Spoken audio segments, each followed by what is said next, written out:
the days of America's free and open internet seem numbered. Now that U.S. regulators are about to roll back the rules that maintain net neutrality. It means an end to a free and open internet. That means now you might have to pay for things like Twitter and Instagram, and folks will start carving up the internet into packages. And people with more means will have access to more spaces and places on the interweb. The Federal Communications Commission voted to scrap net neutrality rules late last year, a regulation initially adopted in 2015. Without net neutrality, internet service providers like Verizon, Comcast, and AT&T could influence consumers on what they see and how quickly they see it. They can block, slow down, or favor one website or service over another.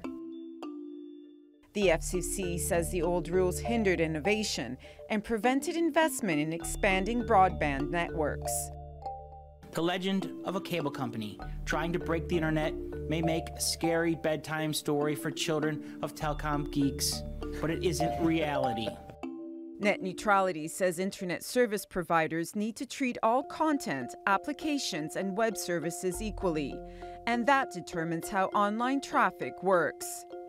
When a person gets on the internet superhighway, they can head to a variety of destinations. They can shop at a mall, look at a messaging app, or seek answers to a medical question. And no matter where they want to go, they can access destinations at the same speed.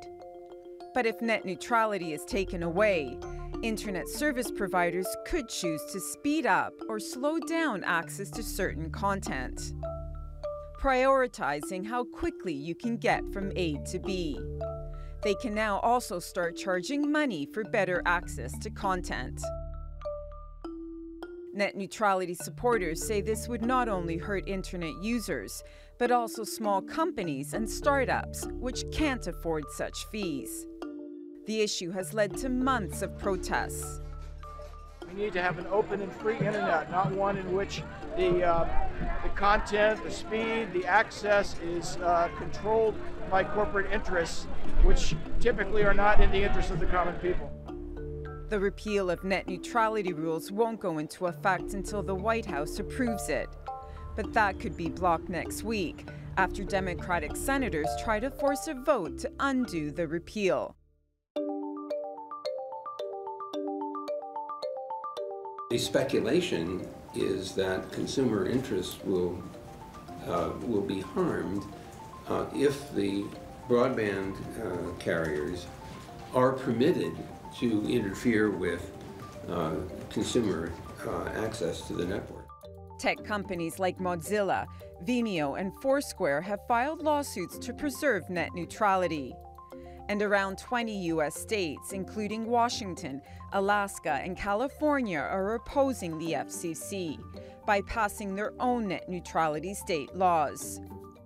Civil rights organizations and the UN say repealing the 2015 rules could affect the right to free speech, not only in the U.S., but also in the rest of the world. If the American system somehow restricts the ability of information to get out in the U.S., that will obviously also have an impact on the availability of information to the rest of the world about information in the U.S., perhaps about academic and scientific information, health information.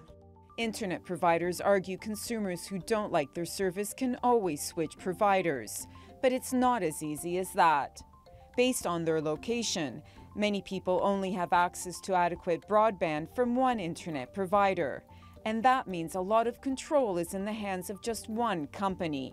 So should net neutrality be protected or scrapped altogether?